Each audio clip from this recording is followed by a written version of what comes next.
Por eso es que de repente tenemos conocimiento, yo lo tuve, ¿sí? En alguna ocasión alguno de mis pupilos, de alumnos de la Universidad de Ecatepec, elaboraron una tesis sobre el grado de estudios de los legisladores. Sorpresa. Algunos no tenían ni siquiera terminada la primaria. De verdad. Claro, de esto ya tiene mucho que me hicieron esa tesis. Yo fui asesora de esa tesis. Entonces, si les vuelvo a repetir, ni la primaria tenían muchos de los legisladores en aquel momento. Tal vez hoy ya tengan estudios algunos, ¿verdad? A lo mejor algunos sí los cursaron, otros pasaron, ¿verdad? De noche la escuela, compraron el título, no sé, ¿verdad? Si en algún momento llegaban a acusar a alguna ministra de la Suprema Corte, la acusaban de haberse plagiado la tesis. Entonces, pues, ¿qué se puede esperar, verdad? De algunos otros, que es para su bien de ella, se aclaró el punto. Pero al final de todo ello, volvemos a repetir, no se requiere ningún nivel de estudios ni para ser diputado ni para ser senador. Porque para ser senador son los mismos requisitos, únicamente se cambia la edad.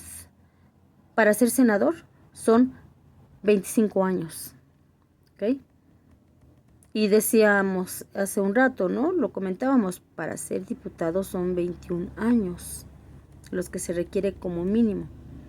Entonces, el artículo 56, que ya nos establece lo relativo a la Cámara de Senadores, hace mención que se integrará por 128 senadores. Y entonces también explica cómo se van a elegir esos 128 senadores y que en un momento determinado van a ser 128 senadores propietarios y 128 senadores suplentes. Entonces, es lo mismo, ¿no? Entonces, esta Cámara de Senadores se tendrá que renovar cada 6 años. Quiere decir que cuando tengamos elección del presidente, vamos a tener nosotros también elección de senadores, que ellos se renuevan cada 6 años, y de diputados, que ellos se renuevan cada 3 años. Entonces, van a ser varios cargos los que se llevan a cabo cuando se elija presidente. Entonces, ya para efecto de establecer el artículo 57, en donde indica lo relativo a los senadores propietarios, a los senadores suplentes, y claro que sí. El siguiente artículo, el artículo 58, hace la referencia a los requisitos que ya les había mencionado y nada más varía la edad, ¿no? Entonces, los senadores van a poder ser electos hasta por 2 periodos consecutivos y los diputados, ¿verdad? Hasta por 4 periodos consecutivos. Quiere decir que ellos sí se pueden reelegir.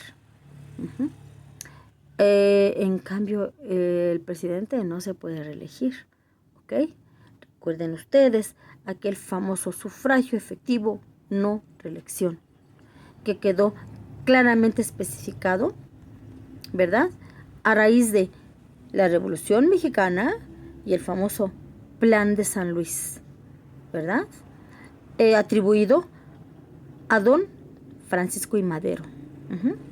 Entonces, por supuesto, eso es por lo que respecta, para empezar, a diputados y senadores, porque más adelante vamos a hacer referencia a algunas de las atribuciones que les son específicas a cada uno de ellos, ¿verdad?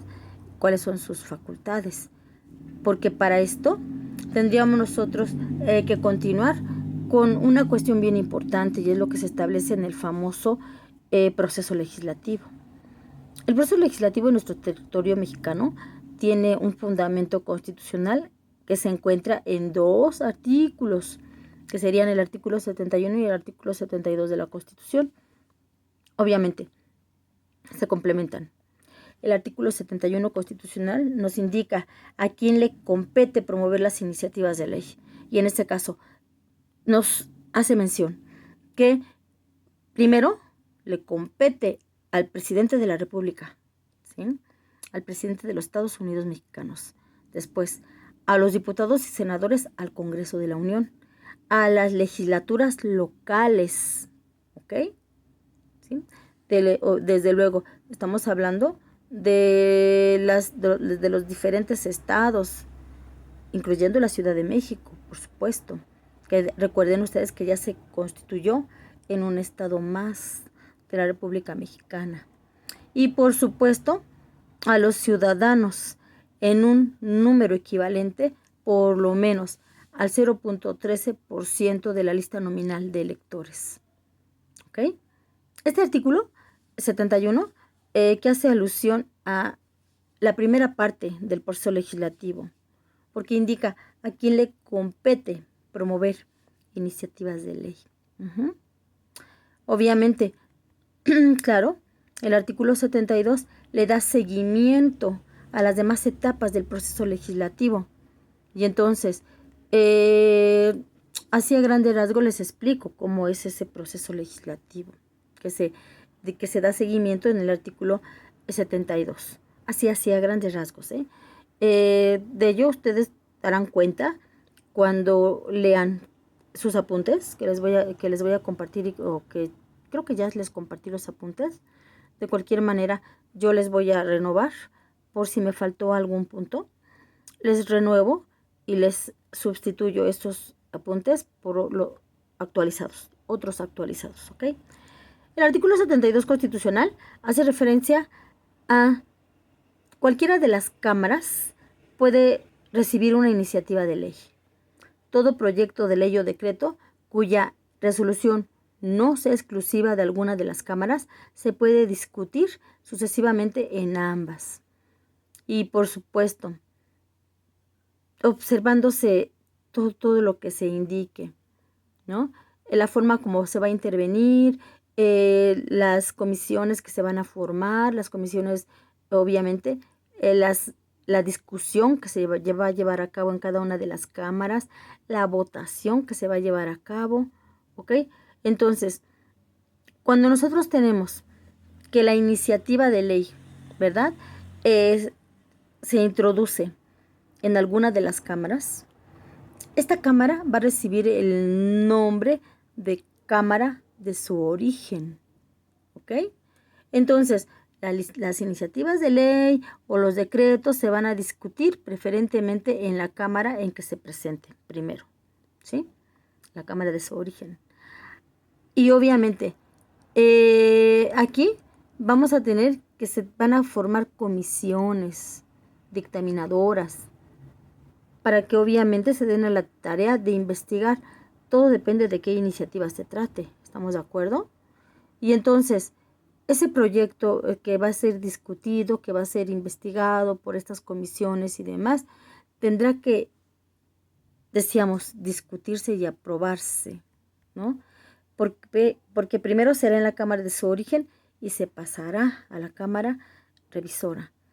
Que cualquiera de las cámaras, como ya lo habíamos indicado, puede constituirse en la cámara de su origen y la otra en la cámara revisora. Va a ser exactamente lo mismo que la cámara de su origen.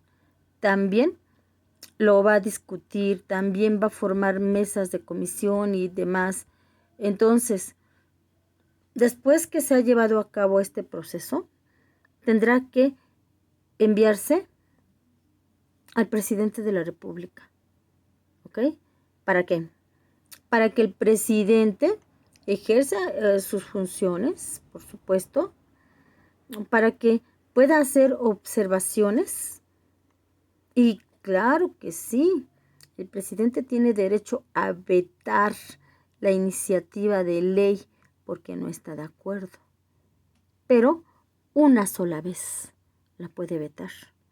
Y entonces, ya una vez que la vetó, tiene que regresar a la cámara de su origen para que se vuelva a llevar todo el proceso legislativo. ¿Ok? Entonces, por supuesto, el presidente nada más puede hacer uso del derecho de veto una sola vez. Cuando ya volvió a pasar otra vez por la Cámara de su origen, por la Cámara revisora, y llega de nuevo a sus manos, el presidente ya no puede hacer nada. Y entonces la tiene que aprobar. Tendrá que aprobar esta iniciativa. ¿Ok? Y entonces, claro que sí, la va a sancionar, la va a promulgar y va a ordenar su publicación en el Diario Oficial de la Federación. Y entonces, esta iniciativa de ley, ¿verdad?, va a iniciar el periodo de vigencia, al cual se le denomina la vigencia de la ley, ¿no? Y entonces vamos a tener que esperar, después de publicada en el Diario Oficial de la Federación, tendrán que transcurrir 3 días para que la ley cobre su vigencia. Y ya después de esos 3 días, cobrará su vigencia. Ojo, porque se tendrá que incrementar un día, ¿verdad?, por cada 40 kilómetros de distancia que exista entre la sede de los poderes de la Unión y el estado en cuestión, ¿no? Entonces, y esto se lleva a cabo a través de un método, ¿no?, en el cual se tiene que dividir la cantidad de kilómetros que existen entre 40. Y el número que resulte son los días que se tendrán que sumar a los 3 días que ya existían. ¿Ok? En eso consiste esta cuestión de la vigencia de la ley.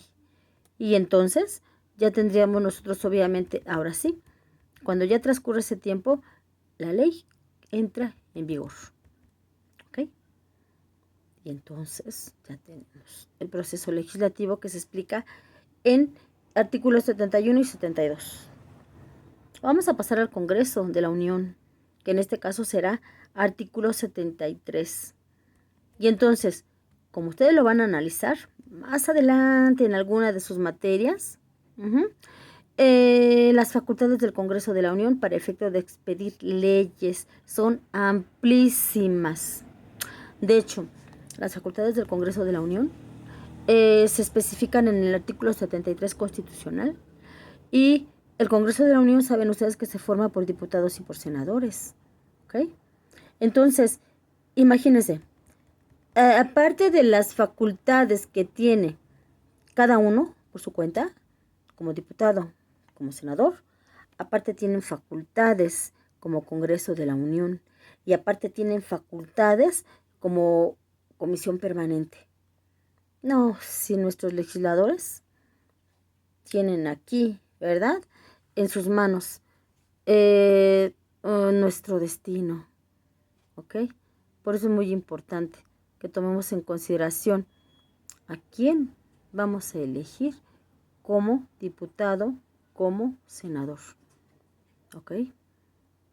Porque entre algunas de las facultades que tienen los congresistas, el Congreso de la Unión en este caso, va a ser, primero, la de cambiar la sede de los poderes de la Unión a cualquiera de los estados de la República Mexicana.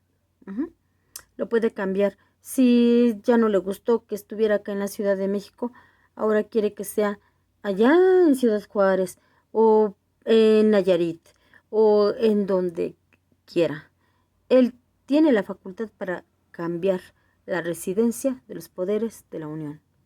Y después, para admitir nuevos estados a la Unión Federal, para formar nuevos estados dentro de los límites de los que ya existen.